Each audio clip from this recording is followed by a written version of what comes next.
Esteemed guests, the wedding party, the beautiful bride Bree, whose dress is a little bit different from the pants she usually wears in the relationship.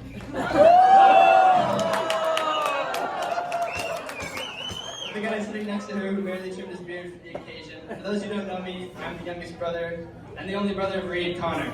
Yeah! According to the programs, I'm also the best. So,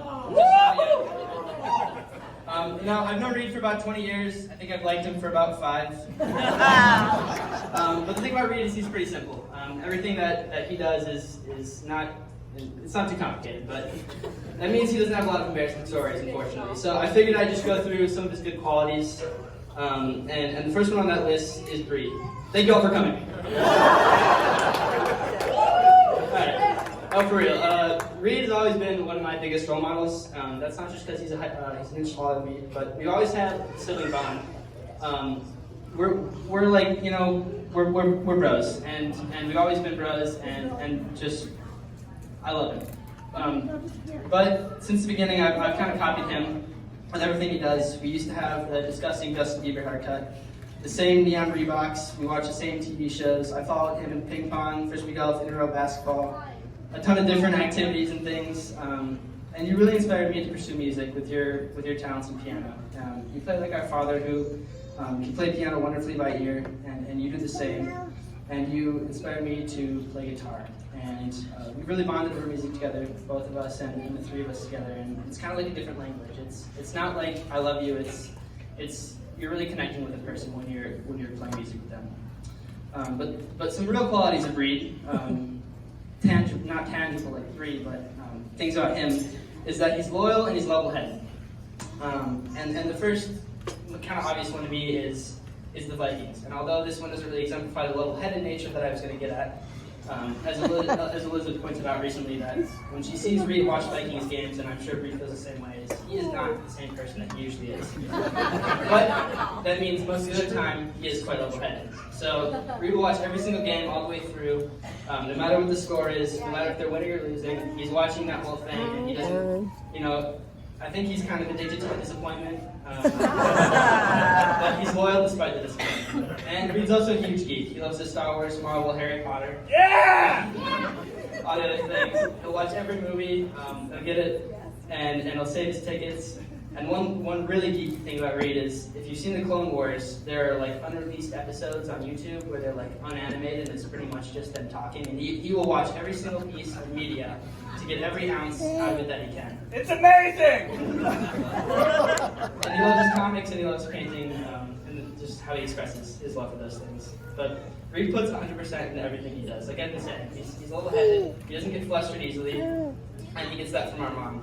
And he's also exemplified that a lot in his last year, being a first grade teacher, which is crazy for me. He's had a lot of students that come from tough situations, and he's dealt with those and helped those students become citizens of our nation and move forward. And I know that if he can deal with them, he can deal with me, and he'll always be there for me. He's my big bro. And of course, there's the first quality that I actually did this, and that's Bree. And it all started, we got this picture of Bree in our family group chat of Reid and Bree at the state fair. And I was extremely surprised to see a picture of my brother with a girl, because we never experienced that ever. And it was just the 2 of them, and I was really confused. And I was like, well, if he's saying this, that must mean something, that she might be sticking around. So a few weeks rolled by, and we came down for family weekend, and they were hiking the hills over here, and on the way down, one of her friend's dads was running down. He thought that he could. He ran at the bottom. He had good hiking boots. He was like a well-seasoned outdoor guy. And Reid thought that he could follow and do the same thing. But Reid got about halfway down, and he stumbled and fell, and he hit his back up against a tree. And Bree started laughing at him, and that's when I knew that she would someday be my sister-in-law. and you've always fit in with our family. You stuck through it on our few road trips that we've done so far. We started with the Grand Canyon, where the three of us sat in the back seat. We had a really fun time squished together like this. We made Reid sit in the middle, of course. And then we got to the engagement, and Bree wanted to be engaged in college, and luckily for Reid, he's a Timberwolves fan, so he figured he'd try to hit a buzzer beater. And this one he actually did succeed in, unlike the Timberwolves. So he proposed to Bree less than 2 hours before they walked at graduation. And it was just really funny how he decided to do that. But like Bree's also a teacher, and that just shows like their character as people. And it takes a special kind of person to be a teacher. And Thank you. the fact that both of you, shout out to all the teachers, the fact that both of you are raising our youth and putting them before you just really shows a lot about your character. Let's go. So these last 2 months, they bought a house at the end of March, early April, and I got to move in with them. So I have kind of a true testament to everything that they've been showing. And the first thing I wrote in here is just they have true, like raw, unwavering love for each other. And when I see them there together, I just know that this wedding, like, I thought it was gonna be a lot more emotional today, but it's been this because I knew that it was gonna be this the whole time.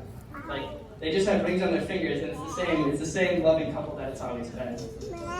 They always have phenomenal communication with each other. They're like, if something goes wrong, Reid was talking last weekend or last week, they had a little disagreement or something, and they both called each other on the phone and made up right away. Like, they know everything about each other, and they're always communicating, and it's just like super inspirational to look up to that. And of course, there's the loyalty, and nothing can be worse than the suffering that Reid's endured as a Minnesota sports fan. So the fact that he'll go through that means you know that he'll always be by your side. And I've seen that you two are in it for each other.